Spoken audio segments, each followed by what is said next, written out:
SR TV. Yun, bigyan natin ng hustisya ang itsura ni brother. Ito yung before niya mga boss. O, titingnan natin yung outcome niya pagkatapos. Before and after lang tayo ngayon kasi maraming pila ngayon eh. Ayun o, gagawin muna natin siyang Dora ngayon. Puputulan natin ang bangs to. Ayun o. Dora the Explorer. Yun o. Naging bunot no. May pinakita siyang gupit.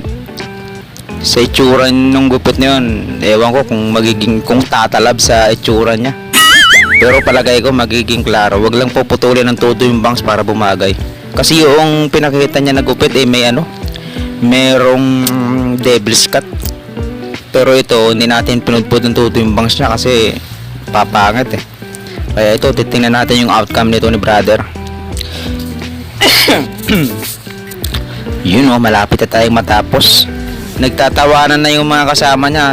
Shoutout nga pala sa mga brother na to taga ano to, bars dyan malapit sa SM Bacoor. Kahit paano suki din natin kahit paano.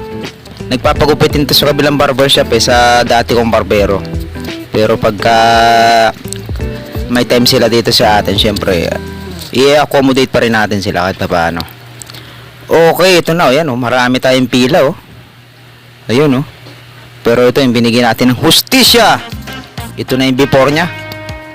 Yun at ito na yung after nya mga boss Uy, ganda ng ngiti parang tumama sa luto ng walang taya.